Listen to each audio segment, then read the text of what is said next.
சாந்தி. அவ்யக்த முரளி 21/3/1981.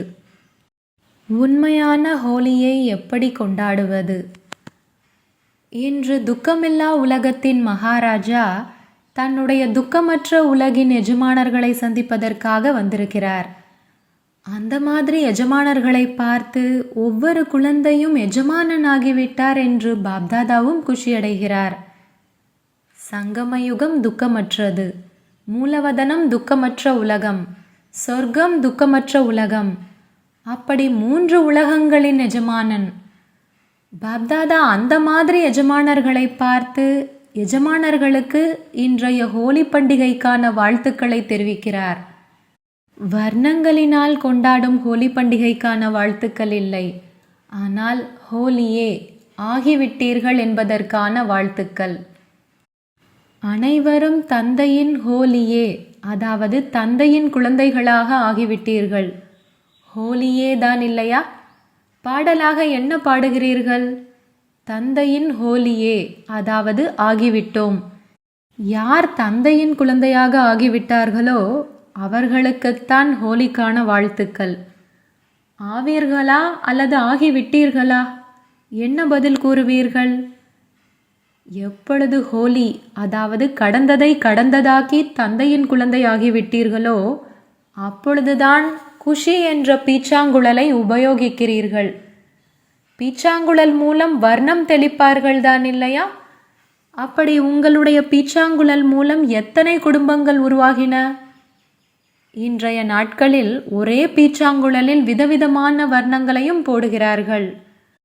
அந்த வர்ணம் அடிக்கப்பட்ட பிறகு வர்ணம் பூசப்பட்டவர்களாக ஆகிவிடுகிறார்கள். எனவே அவர்களுக்கு தன்னுடைய ஆடையையும் மற்றும் தன்னுடைய முகத்தையும் சரி செய்ய வேண்டியதாக இருக்கிறது. மேலும் உங்களுடைய வர்ணமோ அந்தளவு உயர்ந்தது மற்றும் அனைவருக்கும் பிரியமானது. அதை யாருக்காவது தெளித்தீர்கள் என்றால் அவர் இன்னும் தெளியுங்கள் என்றுதான் கூறுவார், எப்பொழுதுமே தெளியுங்கள் என்று கூறுவார். உங்களுடைய குஷியின் பீச்சாங்குழல் மனிதனை அந்தளவு பரிவர்த்தனை செய்து தேவாத்மா ஆக்கிவிடுகிறது. ஒரு நீரோட்டம், நான் ஒரு உயர்ந்த ஆத்மா, இது குஷியின் நீரோட்டம். நான் உலகின் அதிபதியின் குழந்தை, நான் படைப்பின் முதலிடை கடையின் ஞானம் நிறைந்தவன். உயர்ந்ததிலும் உயர்ந்த தந்தையுடன் உயர்ந்த மேடையில் எனக்கு கதாநாயக பாத்திரம். இந்த மாதிரி எத்தனை குஷியின் விஷயங்களின் நீரோட்டங்கள் உங்களுடைய பீச்சாங்குழலில் இருக்கிறது. ஒன்றோ இந்த குஷியின் பீச்சாங்குழலினால் ஒவ்வொருவர் மேலேயும் தெளிக்கிறீர்கள் இல்லையா? இரண்டாவது, அனைத்து பிராப்திகளின் நீரோட்டங்களின் பீச்சாங்குழல். எப்படி அதீந்திரிய சுகம் இருக்கிறது? ஆத்மா மற்றும் பரமாத்மாவின் சந்திப்பின் ஆன்மீக அன்பு. அந்த மாதிரி இன்னும் யோசியுங்கள். இதுவோ பொதுவானது. மூன்றாவது பீச்சாங்குழல் அனைத்து சக்திகளின் பீச்சாங்குழல். இந்த வெளிநாட்டினர் எப்பொழுதாவது பீச்சாங்குழலை பார்த்திருக்கிறீர்களா? எப்படி பன்னீர் செம்பிருக்கிறது, அதில் எத்தனை துளைகள் இருக்கின்றன. அப்படி பீச்சாங்குழலினால் தூரத்திலிருந்தே அடிப்பார்கள். அது மிக வேகமாக தூரம் வரை செல்லும். ஞானத்தின் ஆன்மீக பீச்சாங்குழலை பார்த்திருக்கிறீர்கள் தான் இல்லையா? நல்லது. நான்காவது பீச்சாங்குழல் ஞானத்தின் மூல விஷயங்கள். அந்த மாதிரி பீச்சாங்குழலினால் ஹோலி விளையாடுவதினால் தேவாத்மா ஆகிவிடுகிறீர்கள். கோபி வல்லப சிவபாபா கோபிகளுடன், அதாவது பிரம்மா குமார் குமாரிகளுடன் ஒரு நாள் ஹோலி விளையாடுவதில்லை. ஆனால் சங்கமயுகத்தின் ஒவ்வொரு நாளும் ஹோலிடே நாளாகும். சங்கமயுகத்தில் ஹோலிடே மற்றும் சத்யுகத்தில் ஹாலிடே விடுமுறை இருக்கும். இப்பொழுது ஹாலிடே கொண்டாடாதீர்கள். இப்பொழுதோ கடும் முயற்சியே அன்பின் காரணமாக ஹாலிடேயின் அனுபவம் செய்விக்கிறது. பாப்தாதா மேலே இருந்து குழந்தைகளின் ஒரு காட்சியை பார்த்தார். கடுமையாக உழைக்கும் காட்சியை பார்த்தார். எங்கு புதிய கட்டிடம் கட்ட வேண்டியதாக இருக்கிறதோ அங்கு சகோதரர்கள் தினசரி கல்லை தூக்குகிறார்கள். அங்கே கோயில்களில் பூஜை செய்யப்படுபவர்கள். இயற்கையும் உங்களுடைய தாசியாகி சேவை செய்யக்கூடியது. தந்தையும் குழந்தைகளின் மாலையை ஜபித்து கொண்டிருக்கிறார். ஆனால் குழந்தைகள் என்ன செய்து கொண்டிருந்தார்கள்? கல்லை தூக்கி கொண்டிருந்தார்கள். இந்த உழைப்பு அன்பின் காரணமாக உழைப்பாகப்படவில்லை. நம்முடைய வேலை, நமது வீட்டின் வேலை யக்ஞ சேவை என்று புரிந்து கொண்டிருந்தார்கள். அப்படி பாப்தாதா மேல் அன்பிருக்கும் காரணத்தினால் இந்த உழைப்பு கூட விளையாட்டு மாதிரி அனுபவமானதில்லையா? சங்கமயுகத்தின் எந்தளவு கடின உழைப்போ அந்தளவு சுதந்திரம் இருக்கிறது. ஏனென்றால் புத்தி மற்றும் உடல் எந்தளவு பிஸியாக இருக்கிறதோ அந்தளவு வீணான எண்ணங்களிலிருந்து விடுபட்டிருக்கிறது. எனவேதான் சங்கமயுகத்தில் முயற்சிதான் விடுமுறை நாள் என்று கூறினோம்.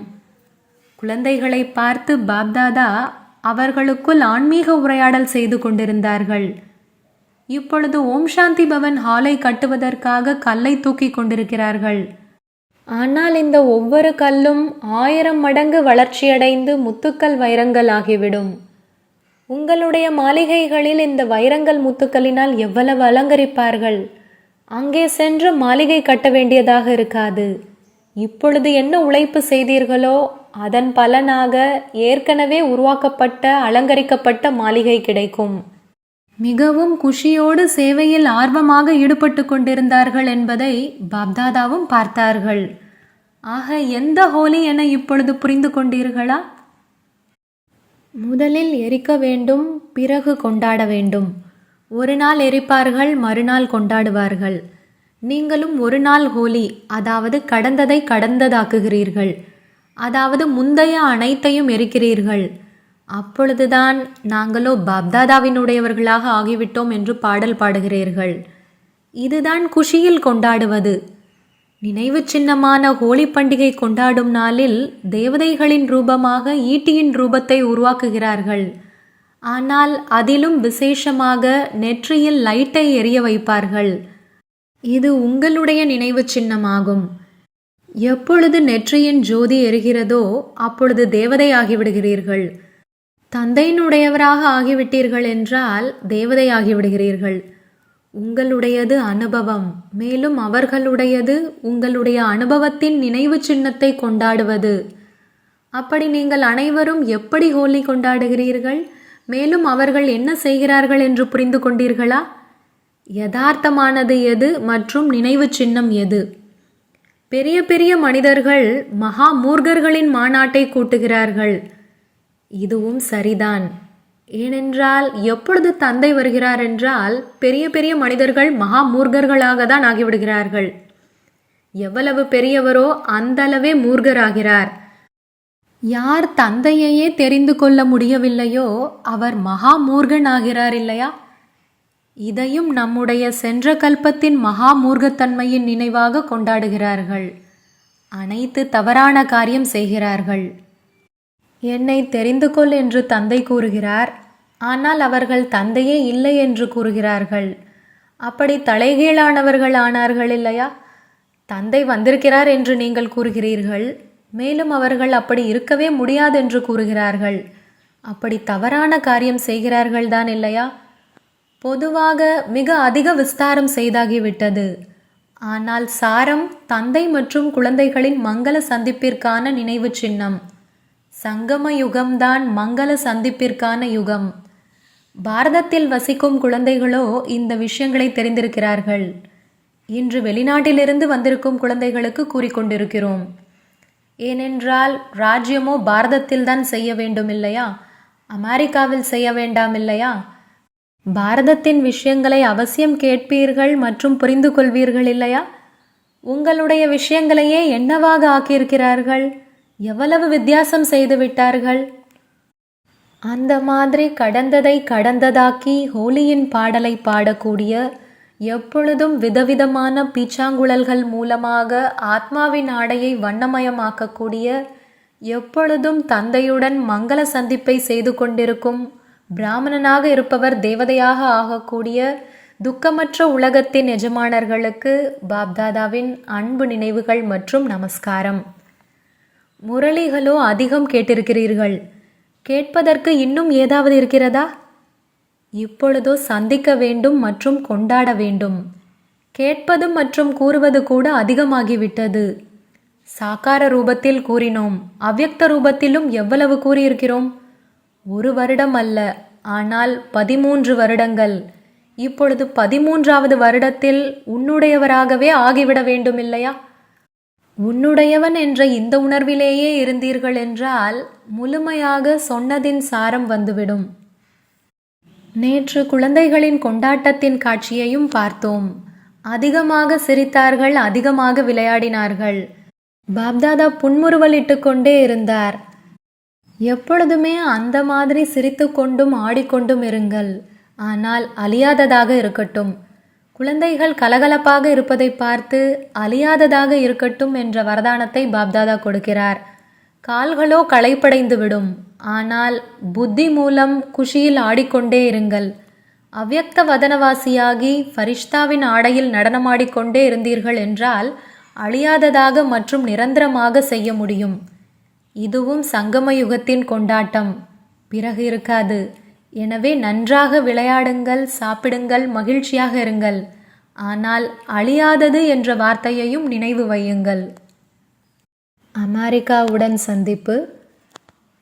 ஒவ்வொரு ரத்தினமும் அநேக ஆத்மாக்களுக்கு நன்மை செய்வதற்காக பொறுப்பாளர் ஆகியிருக்கிறார்கள். ஆத்மாக்கள் அலைந்து கொண்டிருப்பதை பார்த்து இரக்கம் வருகிறது தான் இல்லையா? இப்பொழுதோ இன்னும் அதிகமாக துக்கத்தின் அலைகள் அதிகரிக்கும். சுகத்தின் ஒரு துளி அளவு கூட தென்படவில்லையே என்று அந்த மாதிரி அனுபவம் செய்வார்கள். இந்த சுகத்திற்கான சாதனம் அனைத்தும் அவர்களுக்கு துக்கத்தின் சாதனமாக அனுபவமாகத் தொடங்கும். அந்த மாதிரி நேரத்தில் தந்தை ஒருவரின் மட்டும் மற்றும் தந்தையின் குழந்தைகளின் ஆதரவுதான் அவர்களுக்கு தென்படும். முழு உலகத்தில் இருளின் நடுவே ஒரே ஒரு லைட் ஹவுஸ் தென்படும். இது மெதுமெதுவாக அளவு கடந்த நிலையில் விரைவிலேயே சென்று கொண்டிருக்கும். அந்த மாதிரி நேரத்தில் லைட் மற்றும் மைட் கொடுப்பதற்கான பயிற்சி உள்ள ஆத்மாக்கள் வேண்டும். இதே பயிற்சியில் இருக்கிறீர்களா? ஒரே நேரத்தில் 3 விதமான சேவை செய்ய வேண்டியதாக இருக்கும். எண்ணத்தினாலும் வார்த்தைகளினாலும் செயலினாலும் செய்ய வேண்டும். செயல் மூலமாக அவர்களை அமர வைத்து ஆறுதல் கொடுங்கள். அந்த மாதிரி தயார் செய்து கொண்டே செல்லுங்கள். ஏனென்றால் அமெரிக்காவில் எவ்வளவு அதிகமான சாதனங்கள் இருக்கின்றன, எவ்வளவு பெரிய ஸ்தானமாக இருக்கிறது, அந்தளவே பெரிய துக்கத்தின் அனுபவமும் இருக்கும். அப்படி விநாசத்தின் ஏற்பாடுகள் நடந்து கொண்டிருக்கின்றன இல்லையா? விநாசத்திற்கு பொறுப்பாகி இருக்கும் ஆத்மாக்களின் கூடவே ஸ்தாபனை செய்யக்கூடிய ஆத்மாக்கள் நீங்களும் தன்னுடைய கொடியை பறக்க விடுவீர்கள். அப்படி ஸ்தாபனை காரியத்தில் விசேஷ ஆத்மாவை யார் கொண்டு வருவீர்கள்? அமெரிக்கா. விசேஷ ஆத்மாக்களை அழைத்து வருவதினால் அமெரிக்காவின் சேவை நிலையமும் விஐபி ஆகிவிடும் இல்லையா? சான் பிரான்சிஸ்கோவுடனான சந்திப்பு. எப்படி ஸ்தானமோ ஸ்தானத்திற்கு ஏற்றபடி எந்த கொடியை பறக்க விடுவீர்கள்? அறிவியலை சேர்ந்தவர்களோ மற்ற இடங்களிலும் இருக்கிறார்கள். அதனால் இந்த இடத்தின் விசேஷமாக என்ன இருக்கிறது? தார்மீக தலைவர்கள் அதிகமாக இருக்கிறார்கள். ஒரு தார்மீக தலைவருக்காவது ஒருவேளை அனுபவம் செய்வித்து விட்டீர்கள் என்றால் பெயர் எவ்வளவு நாலாபுறமும் பரவும். எனவே இந்த விசேஷத்தை காண்பியுங்கள். எப்பொழுது அவர்களும் நடைமுறை அனுபவத்தை கேட்பார்களோ பிறகு அனுபவத்தின் ஆதாரத்தில் ஈர்க்கப்படுவார்கள். அப்படி இந்த புதுமையை காண்பியுங்கள். அந்த மாதிரி வித்வான்களுக்கு குமாரிகள் அம்பு எய்யுங்கள். இது சென்ற கல்பத்தின் நினைவு சின்னம்தான் இல்லையா? அவர்கள் எந்த குமாரிகள்? நீங்கள்தான் இல்லையா? உங்களில் யாராவது பொறுப்பாளராகட்டும். பிரம்மா குமாரர்கள் அருகில் அழைத்து வருவார்கள். பிரம்மா குமாரிகள் வெற்றியை அடைந்து வெற்றி கொடியை பறக்க விடுவார்கள். பிரம்மா குமாரர்கள் நீங்கள் பலியாகுபவரை அழைத்து வருவீர்கள். மேலும் நீங்கள் பலியை தன்னுடையதாக்கி இறந்து மறுபிறவியில் வாழ்வதாக ஆக்கிவிடுவீர்கள். முதல் காரியம் பாண்டவர்களினுடையது. பழம் உருவாகுவதற்கு கொஞ்ச காலம் எடுக்கும். இப்பொழுது என்ன விதை விதைத்து கொண்டிருக்கிறீர்களோ அதனுடைய பலன் அவசியம் கிடைக்கும். மிக அன்புடன் அவர்களுடைய சேவை செய்ய வேண்டும். அவர்களை மகான் மகான் என்று கூறிக்கொண்டே தன்னுடைய மகான் தன்மையை காண்பிக்க வேண்டும். ஒருவேளை முதலில் அவர்களிடம் நீங்களோ ஒன்றுமே இல்லை, நீங்கள் தவறு செய்து கொண்டிருக்கிறீர்கள் என்று கூறினீர்கள் என்றால் அவர்கள் நீங்கள் கூறுவதை கேட்கவே மாட்டார்கள். எனவே முதலில் அவர்களை மகிமை செய்யுங்கள். எப்படி முரளியில் கேட்கிறீர்கள் தான் இல்லையா? எலி என்ன செய்கிறது? முதலில் ஊதுகிறது, பிறகு கடிக்கிறது. அந்த மாதிரி நீங்களும் செய்யுங்கள். ஏனென்றால் விகார உலகத்திற்கு தூண்கள் கொடுத்து நிறுத்துவதற்கான காரியமோ செய்திருக்கிறார்கள் இல்லையா? அப்படி என்ன செய்திருக்கிறார்களோ அதனுடைய மகிமையையோ செய்வோம் தான் இல்லையா? நல்லது நல்லது என்று கூறிக்கொண்டே நல்லதை உருவாக்கி கொண்டே செல்லுங்கள். நீங்கள் என்ன காரியம் செய்ய வேண்டும் என்று புரிந்ததா? இவரும் உங்களுடைய தூதுவராகிவிடுவார். இவர்களுடைய பேச்சோ மிக வலுவானதாக இருக்கிறது தான் இல்லையா? மைக் பெரியதாக இருக்கும். எனவே அந்த மாதிரியானவர்களை யாருடைய பெயர் நன்றாக இருக்கிறதோ மற்றும் பெரிய பெயராக இருக்கிறதோ அவர்களை தொடர்பில் கொண்டு வாருங்கள். நீங்கள் அவர்கள் மூலமாக தன்னுடைய பெரிய காரியத்தை செய்விக்க முடியும். பிராமணர்களை அதிகரிக்கும் சேவையோ செய்யத்தான் வேண்டும். ஆனால் இது இன்னொரு சேவை. ஏதாவது பெரிய நிகழ்ச்சியை வையுங்கள். அந்த நிகழ்ச்சியில் இந்த மாதிரி விஐபிக்களை ஏதாவது முக்கிய பொறுப்பு கொடுத்து அழைப்பதற்கு முயற்சி செய்யுங்கள். அவர்களை இந்த காரியத்தில் சகயோகிகளாக ஆக்குங்கள். அவர்களிடம் அனுபவம் நிறைந்த குடும்பத்தை சேர்ந்தவர்கள் யாரையாவது உங்களுடன் அழைத்து சென்றீர்கள் என்றால் அவர்களுடைய நடைமுறை வாழ்க்கையின் பிரபாவம் அவர்கள் மேல் அதிகமாக ஏற்படும். ஏனென்றால் இவர்கள் பிரம்மா குமாரிகள் என்ன செய்கிறார்கள் என்ற நிரூபணத்தையும் பார்க்க விரும்புகிறார்கள். ஆப்பிரிக்காவுடன் சந்திப்பு. சேவையின் வளர்ச்சியை செய்ய வேண்டும் என்ற ஊக்கம் உற்சாகமோ எப்பொழுதும் இருக்கிறது தான் இல்லையா? எப்படி மீன் தண்ணீர் இல்லாமல் இருக்க முடியாது என்ற உதாரணம் கூறுகிறார்கள். அதேபோல் பிராமணன் சேவையின்றி இருக்க முடியாது. ஏனென்றால் சேவை செய்வதினால் ஒன்று சுய முன்னேற்றம் மற்றும் கூடவே அநேக ஆத்மாக்களுக்கும் முன்னேற்றம் ஏற்பட்டு விடுகிறது. அப்படி தன்னுடைய முன்னேற்றத்தின் காரணமாகவும் பிராப்தியாகிறது மற்றும் மற்றவர்களின் முன்னேற்றமாக என்ன ஆகிறதோ அதற்கான பங்கும் சேமிப்பாகிவிடுகிறது. எனவே பாப்தாதா யார் எப்பொழுதும் நினைவு மற்றும் சேவையில் முழுமையாக ஈடுபட்டு கொண்டிருக்கிறார்களோ அவர்கள்தான் பிராமணன் என்று கூறுகிறார். நினைவிலிருந்து சேவை செய்வதென்றால் பிராப்தியே பிராப்திதான். எப்படி உழைப்பு அன்பில் மாறிவிடுகிறதோ அதே போன்று சேவை பிராப்தியில் மாறிவிடுகிறது. அந்த மாதிரி சேவைக்கான ஊக்கம் இருக்கிறதா? யார் எந்தளவு செய்கிறாரோ அதற்கான பல மடங்கு பலன் சேமிப்பாகி விடுகிறது. ஆப்பிரிக்காவில் பாவனையுள்ள சகயோகி ஆத்மாக்கள் இருக்கிறார்கள். சேவையில் சகயோகம் கொடுப்பதற்கான ஊக்கம் உற்சாகம் நன்றாக இருக்கிறது. ஒவ்வொரு ரத்தினமும் மிகவும் மதிப்புள்ளது மற்றும் செல்லமானது. தந்தையை பார். இந்த மந்திரத்தை எப்பொழுதும் எதிரில் வைத்துக்கொண்டே முன்னேறும் கலையில் சென்று கொண்டே இருங்கள். எப்பொழுது தந்தையை பார்ப்பது மற்றும் தந்தையை பின்பற்றி நடப்பதென்பது இருக்கிறதென்றால் மேலே பறந்து கொண்டே இருப்பீர்கள். எப்பொழுது ஆத்மாவை பின்பற்றுகிறீர்களோ அப்போது கீழே வந்து விடுவீர்கள். ஒரு பொழுதும் ஆத்மாவை பார்க்காதீர்கள். ஏனென்றால் ஆத்மாக்கள் அனைவரும் முயற்சி செய்பவர்கள். முயற்சி செய்பவர்களை பின்பற்றி நடந்தீர்களென்றால் முயற்சி செய்பவர்களில் நல்லவைகளும் இருக்கும், கூடவே கொஞ்சம் குறையும் இருக்கும். சம்பன்னமாக இல்லை. எனவே தந்தையை பின்பற்ற வேண்டும். அவ்வாறின்றி சகோதரன் அல்லது சகோதரியை பின்பற்ற வேண்டும் என்பதில்லை. எப்படி தந்தை ஒரே சீரான நிலையில் இருக்கிறார் என்றால் தந்தையை பின்பற்றி நடப்பவர்களும் ஒரே சீரான நிலை உள்ளவர்களாக ஆகிவிடுவார்கள். பாரதவாசி குழந்தைகளை பார்த்து பாப்தாதா கூறினார், வெளிநாட்டினருக்கு அவர்களுக்கென்ற பாக்கியம் மற்றும் பாரதத்தை சேர்ந்தவர்களுக்கு அவர்களுக்கென்ற பாக்கியம் இருக்கிறது. பாரதத்தை சேர்ந்தவர்கள் பாக்கியசாலிகளாக ஆகவில்லை என்றால் வெளிநாட்டை சேர்ந்தவர்கள் எப்படி வருவார்கள்? வெளிநாட்டின் மகிமை கடைசியில் வந்தாலும் வேகமாக செல்லும் கணக்குப்படி இருக்கிறது. ஆனால் யார் தொடக்கத்திலேயே இருக்கிறார்களோ அவர்கள் தொடக்கத்தில்தான் இருப்பார்கள். பாரதத்தை சேர்ந்தவர்கள் பகவானை தன்னுடையவராக ஆக்கினார்கள். மேலும் அவர்களுக்கு ஏற்கனவே தயாரான பகவான் கிடைத்தார். ஒருவேளை பாரதத்தை சேர்ந்தவர்கள் தந்தையை தெரிந்து கொள்ளவில்லை என்றால் அவர்களுக்கு யார் அறிமுகம் கொடுப்பார்கள்? தந்தையை வெளிப்படுத்துவதற்கு பொறுப்பாளராக இருந்தது முதலில் பாரதத்தை சேர்ந்தவர்கள்தான். இரகசியமாக பிரத்யக்ஷத்தை முதலில் பாரதத்தை சேர்ந்தவர்கள் செய்தார்கள். பிறகு அவர்கள் ஏற்றுக்கொண்டார்கள். எப்படி கடை திறக்கிறார்கள்? முதலில் பாதை ஓரத்தில் போடுவார்கள். பிறகு வளர்ச்சி அடைந்து அடைந்து பெரிய கடை ஆகிவிடுகிறது. அந்த மாதிரி பாரதத்தை சேர்ந்தவர்கள் முதலில் மிக கடுமையாக உழைத்திருக்கிறார்கள். கடை திறந்தார்கள், அதனால்தான் நீங்கள் அனைவரும் வந்தீர்கள் இல்லையா?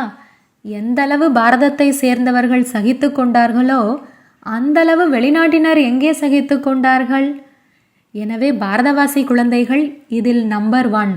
யார் சகித்து கொள்வதில் நம்பர் 1 ஆக இருக்கிறார்களோ அவர்களுக்கு ஆஸ்தியும் அதன் கணக்குப்படி கிடைக்கிறது. நீங்கள் நடைமுறையில் சரித்திரத்தை உருவாக்குபவர்கள், மேலும் அவர்கள் கேட்பவர்கள். நாங்கள் எங்கள் கண்கள் மூலமாக பிரம்மாவில் சிவத்தந்தையை பார்த்தோம் என்று கூறுவீர்கள். இதுதான் விசேஷமாகும். பார்க்க போனால் அனைவரும் ஒருவர் மற்றவரை விட முன்னால் இருக்கிறார்கள். ஏனென்றால் நாடகத்தின் அனுசாரம் சங்கமயுகத்திற்கு அந்த மாதிரி வரதானம் கிடைத்திருக்கிறது. அதன் காரணமாக ஒவ்வொருவரிடமும் ஏதாவது விசேஷம் இருக்கிறது. அது அனைத்தையும் விட விசேஷமாக இருக்கிறது. இப்பொழுது போலிதாதியின் விசேஷத்தை பாருங்கள். மேலும் சொற்பொழிவு நிகழ்த்துபவர்களின் விசேஷத்தை பாருங்கள். ஒருவேளை போலிதாதி, சமையல் பொறுப்பு தாதி இல்லை என்றால் ஒரு காரியமும் நடக்காது. நல்லது, இவரும் ஹோலி விளையாடுகிறார். இன்றோ கொண்டாட்டம்தான். இவரும் பீச்சாங்குழலால் வர்ணம் தெளிக்கிறார். வரதானம்: சங்கமயுகத்தில் 1ற்கு 100 மடங்கு பிரத்யக்ஷ பலனை அடையக்கூடிய பல மடங்கு பாக்கியம் நிறைந்தவர் ஆகுக. சங்கமயுகமே 1ற்கு 100 மடங்கு பிரத்யக்ஷ பலனை கொடுக்கக்கூடியது. ஒரே ஒரு தடவை நான் தந்தையின் குழந்தை, நான் மாஸ்டர் சர்வசக்திவான் என்ற எண்ணத்தை வைத்தீர்கள் என்றால் மாயாவை வென்றவராவதற்கான, வெற்றியடைபவராவதற்கான போதை அனுபவமாகும். உயர்ந்த எண்ணத்தை வைக்க வேண்டும். இதுதான் விதை. மேலும் அதன் மிகப்பெரிய பழமானது சுயம் பரமாத்மா தந்தையே சாக்கார மனித ரூபத்தில் சந்திக்க வருகிறார். இந்த பழத்தில் அனைத்து பழங்களும் வந்துவிடுகிறது. ஸ்லோகன்: யாருடைய முகம் மற்றும் நடத்தையின் மூலம் தூய்மையின் தனித்தன்மை மற்றும் ராஜகுல கௌரவத்தன்மை அனுபவமாகிறதோ அவரே உண்மையான பிராமணர் ஆவார். ओम शांति।